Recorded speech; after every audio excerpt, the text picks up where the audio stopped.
सरकारी medical college के विषय को लेकर विधायक समीर कुन्नावार गंभीरवेड़ा की मल कंस्ट्रक्शन कंपनी को जगह को लेकर आमदार समीर कुन्नावार ने आग्रह किया कि मेडिकल कॉलेज कहीं भी बने, लेकिन 41 एकड़ जगह होनी चाहिए। जगह को लेकर राजकारण करने पर पत्र परिषद में विधायक समीर कुन्नावार ने बात कही।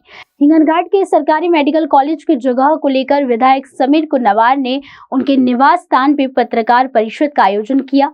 राष्ट्रवादी अतुल वांदिल ने लगाए हुए आरोपों पर दुनिया रहने की बात उन्होंने कही।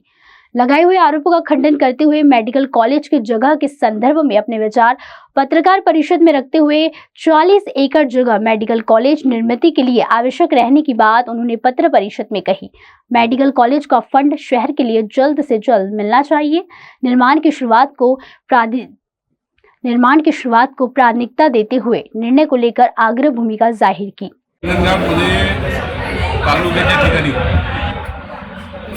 मुख्यमंत्री एकनाथ शिंदे आणि देवेंद्र फडणवीस साहेब, उपमुख्यमंत्री आणि अजित पवार साहेबांनी आपल्या हिंगणघाटला आम्हाला एक शासकीय मेडिकल कॉलेज वर्धा जिल्ह्याच्या हिंगणघाटला दिलं।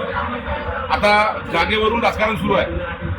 हे जे 9 जिल्ह्यामध्ये महाराष्ट्र शासनाने जे घोषित केले होते, 9 पैकी 7 जिल्ह्याचे आतापर्यंत निधी मंजूर झालेला आहे आणि त्यांना 403 कोटीचा निधी हा देण्यात आलेला आहे।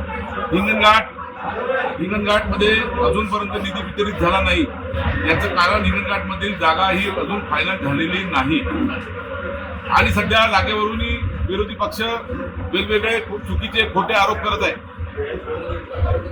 त्यांनी केलेल्या आरोपाला कुठेही पुरावा नाही आणि माझं त्यांना सांगणं आहे की मेडिकल कॉलेजच्या बाबतीमध्ये राजकारण नको।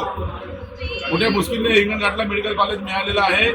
या मेडिकल कॉलेजमध्ये सर्व विरोधकांनी एकत्र येऊन याच्यासाठी प्रयत्न केला पाहिजे। जी कुठली जागेची निवड केली पाहिजे आणि या ठिकाणी अजूनपर्यंत शासनाने कुठल्याही जागेची निवड केलेली नाही। त्या ठिकाणी 40 एकर जमीन वेळाची तिथल्या त्यांनी घेतली, त्यांनी देण्याचं कबूल केलेला आहे, तो सुद्धा प्रस्ताव केलेला आहे। त्याचप्रमाणे जी झुडपी जंगल आहे तो सुद्धा प्रस्ताव केलेला आहे। अजून सरकारने निर्णय घेतलेला नाही, पण चुकीचा निर्णय, चुकीचा संभ्रम पसरवण्याचं काम काही लोक करत आहेत, हे चुकीचं आहे। आणि म्हणून माझं सर्वांना आव्हान आहे, मेडिकल कॉलेजसाठी सर्वांनी एकत्र यावं आणि त्यांच्याजवळ जर जागा असेल, 41 एकर जागा हिंगणघाटमध्ये आहे असं त्यांनी सांगितलं, त्या जागेचा प्रस्ताव त्यांनी द्यावा, शासनाकडे पाठवावा। मी त्यांना मदत करण्यास तयार आहे। आणि शेवटी मेडिकल कॉलेज या सरकारच्या हातून व्हावं। 3 महिन्याच्या नंतर विधानसभेच्या निवडणुका आहे, निवडणुकीमध्ये हे मेडिकल कॉलेज थांबवू नये हा माझा प्रयत्न आहे। मेडिकल कॉलेज होणे गरजेचं आहे। पूर्णपणे निराधार आरोप आहे। त्यांनी या आरोपाचा पुरावा द्यावा। चुकीचे आरोप करू नये। चुकीचे आरोप करणं आता समोर निवडणूक समोर ठेवून हे चुकीचे आरोप करून संभ्रम पसरवण्याचं काम हे सुरू आहे। त्यामुळे हे आरोप त्यांनी सिद्ध करावे हा माझा त्यांना प्रश्न आहे। नंबर 2, या सरकारच्या हातून ज्याप्रमाणे 9 जिल्ह्यामध्ये मंजूर झाले होते त्यापैकी 7 जिल्ह्याचे निधी अलॉटमेंट झालेला आहे। त्यांना मेडिकल कॉलेजचा पैसा 403 कोटी रुपये पोहोचलेला आहे। आपलं सुद्धा कॉलेज हे विनाकारण वादामध्ये अटकू नये यासाठी जर 40 एकर जमीन तुमच्याजवळ असेल, तुम्ही ती ताबडतोब द्या आणि त्यासोबत मी सुद्धा तुमच्याजवळ देण्यास तयार आहोत। माझी कुठलीही भूमिका त्या संदर्भामध्ये नाही। माझ्या बाबतीमध्ये गैरसमज पसरवण्याचं काम विरोधी पक्षाने निवडणूक समोर ठेवून करत आहे। विरोधी पक्षाच्या नेत्यांना फोन केला, स्वतःहून 3-4 लोकांना मी स्वतःहून फोन केला आणि त्यांना तुमच्याजवळ जर प्रस्ताव असेल तर आपण बसण्याची त्यांना मी माझ्याकडून विनंती केलेली आहे आणि म्हणून मी त्यांना विनंती करणार आहे, त्यांनी सुद्धा प्रस्ताव द्यावा। तो प्रस्ताव शासनाकडे मंजूर व्हावा। शेवटी मेडिकल कॉलेज तात्काळ होणं गरजेचं आहे। हा हिंगणघाटचा विषय नसून वर्धा जिल्ह्याचा विषय आहे। वर्धा जिल्ह्यासाठी मेडिकल कॉलेज मंजूर झालेलं आहे। त्यामुळे मेडिकल कॉलेजचा प्रश्न हा नुसता चर्चेमध्ये किंवा राजकारणामध्ये थांबून चांगला होणार नाही। म्हणून मी विरोधी पक्षाच्या नेत्यांना फोन करून त्यांच्यासोबत बसून त्यांनी जर प्रस्ताव असेल त्यांनी तो प्रस्ताव द्यावा, शासनाकडे त्यांनी पाठवावा। मी अशी विनंती त्यांनाही करतो, जिल्हाधिकाऱ्यांनाही करतो आणि हा निर्णय शेवटी जनतेसाठी आहे। त्यामुळे संभ्रम कोणी पसरू नये।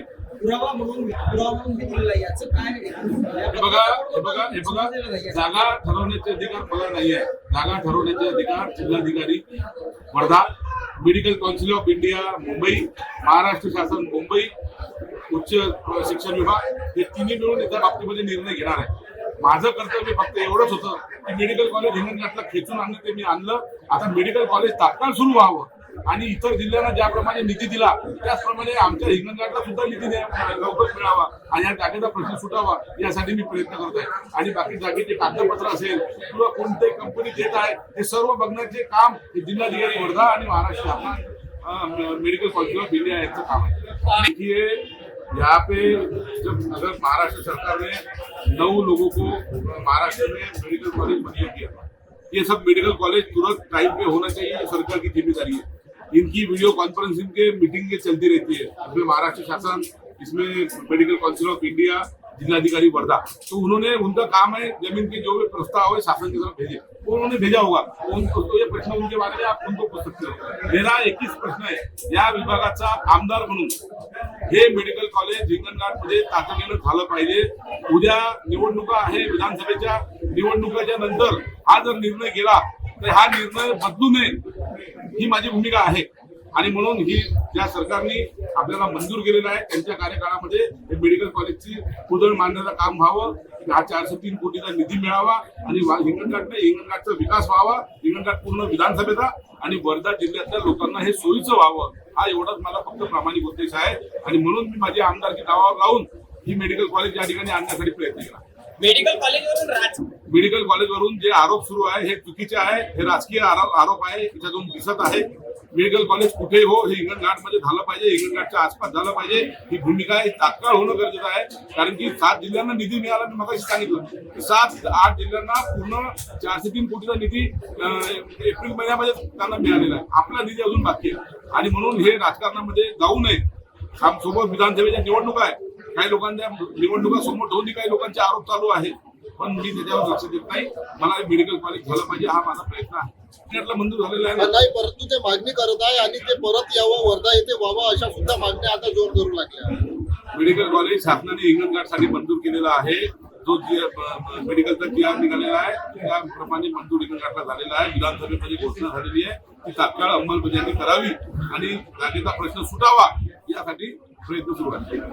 माझ्या आग्रहाची कुठलीही जागा नाही, पहिले स्पष्ट करतो, माझ्या आग्रहाची कुठली जागा नाही. त्याच्यामध्ये मेडिकल काउन्सिलनी मान्यता द्यावी आणि सरकारने तात्काळ निधी उपलब्ध करून द्यावा, एवढीच भूमिका माझी आहे. पण समोर निवडणुका असल्यामुळे काही लोक राजकारण करतात. आपल्यावर जे आरोप लागले आपण आता त्याचं खंडन केलं, खंडन करण्यापेक्षा आपण तुमची जे कारवाई आहे ते करणार, कायदेशीर कारवाई करणार. कारवाई करण्याबद्दल कारण न्यूज के लिए हिंगणघाट से योगेश लखोटे की रिपोर्ट। सनशाइन इंफ्रा ग्रुप लेकर आए हैं सनशाइन इंफ्रा 7 मौजा खरसोली में। भरोसा अपनों पर, भरोसा अपने निवेश पर। NMRDA सैंक्शन विद RL प्लॉट्स फॉर सेल। नैसर्गिक सुंदरता के बीच होगा अब आपका अपना घर, वह भी ढेरों सुविधाओं के साथ। हमारी विशेषताएं: open space wall compound, cement road, drainage line, sewerage treatment plant, tree plantation, entire layout, nearest location.